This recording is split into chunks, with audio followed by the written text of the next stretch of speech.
तो शपथ ग्रहण के बाद 6 महीने तक कोई भी व्यक्ति जिस पद पर है उस पद पर आसीन रह सकते हैं।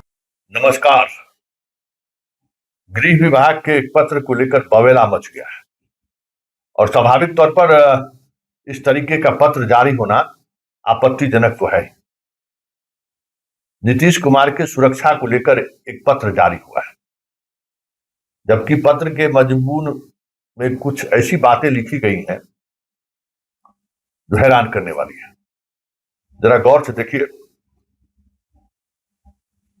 विशेष सचिव हैं सरकार के गृह विभाग के एस अनुभव, आईपीएस अधिकारी हैं, एडीजी रंग के अधिकारी हैं। इन्होंने सुरक्षा को लेकर पत्र जारी किया है, जबकि पत्र में ऐसा कुछ भी नहीं है जो पूर्व मुख्यमंत्री को नहीं दी जाती हो। सारे पूर्व मुख्यमंत्री को ये दी जाती है 5 साल तक।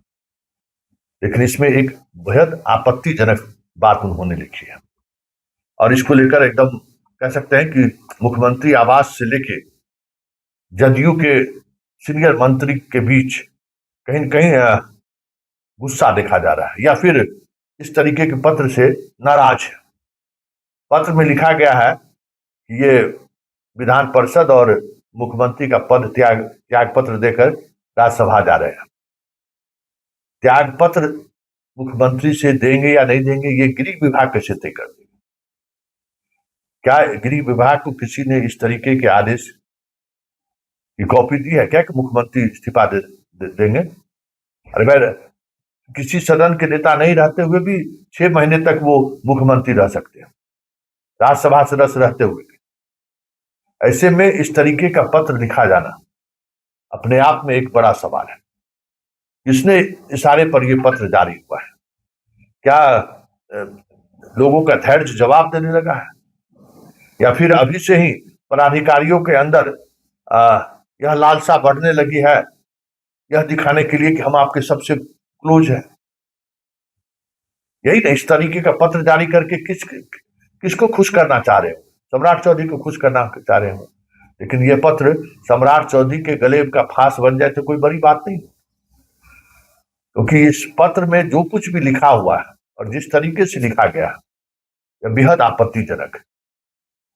भाई, मुख्यमंत्री त्याग पत्र लेकर राज्यसभा जाएंगे, ये तय करेगा एक विभाग राज्य का?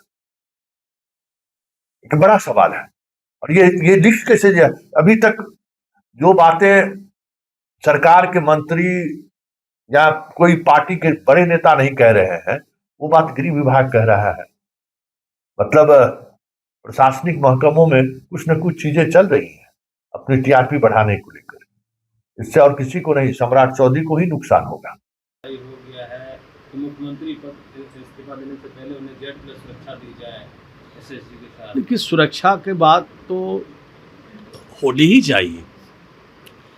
ये सुरक्षा मुख्यमंत्री और मंत्री के पद से जुड़ा हुआ नहीं है, वो सुरक्षा व्यक्ति से जुड़ा हुआ होता है। अगर किसी भी व्यक्ति और किसी भी व्यक्तित्व पर अगर कोई परेशानी और दिक्कत समझ में प्रशासन को आती है, विभाग को आती है, सरकार में बैठे लोगों को आती है, तो ऐसी व्यवस्था की जाती है और ये किया जाना बहुत अच्छा है, ठीक है। जल्दबाजी नहीं कर रही है बीजेपी। उन्होंने साफ तौर पे लिखा है मुख्यमंत्री पद से इस्तीफा देने से पहले उन्हें सुरक्षा बढ़ाई जाती है। देखिए, अभी नीतीश कुमार जी बिहार के मुख्यमंत्री हैं और जब तक मुख्यमंत्री है तब तक कोई बात इधर उधर की नहीं हो सकती है। और मुख्यमंत्री पद से अगर प्रत्याग करेंगे नीतीश कुमार जी, और प्रत्याग करने के बाद जो नई सरकार बिहार में बनेगी उसमें नीतीश कुमार जी की भूमिका अहम होगी।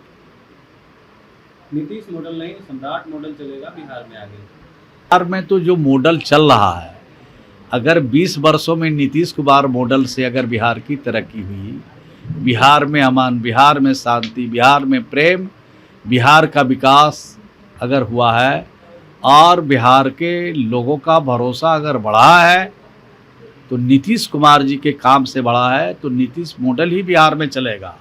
और आगे भी बिहार को अगर तरक्की करना है, बिहार को टॉप 5 राज्य में खड़ा करने का जो संकल्प है नीतीश कुमार जी को का, तो इस संकल्प को तभी पूरा हम लोग कर पाएंगे जब नीतीश कुमार जी की सोच से, उनकी विजन से बिहार को आगे बढ़ाएंगे। दास दे सकते हैं।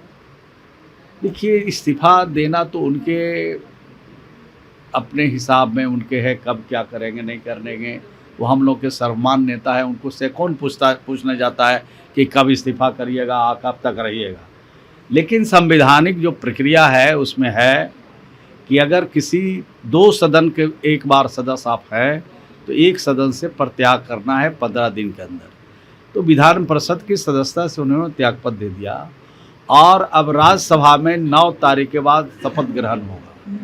तो 9 तारीख के बाद जब शपथ ग्रहण होगा तो शपथ ग्रहण के बाद 6 महीने तक कोई भी व्यक्ति जिस पद पर है उस पद पर आसीन रह सकता है।